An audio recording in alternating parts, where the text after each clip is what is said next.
Hello, my name is Mr. Machula. I teach a variety of technology courses here at Oak Park. The first is woodworking.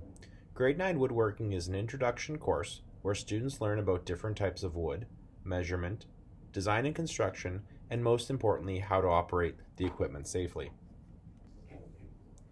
In grade 10, 11, and 12, students are required to design and build projects to help them develop skills for whatever path they choose in the future, whether that be projects around the house or skills that lead them to a career.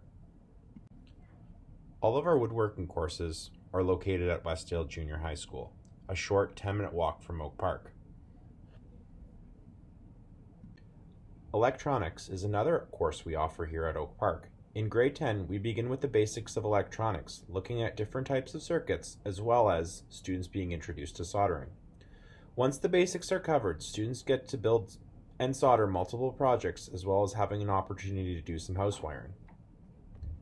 Grade 11 electronics builds upon the basics learned in grade 10.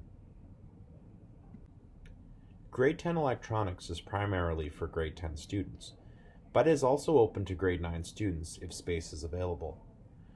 For more information about woodworking or electronics, please refer to the course handbook, page 45 and 46.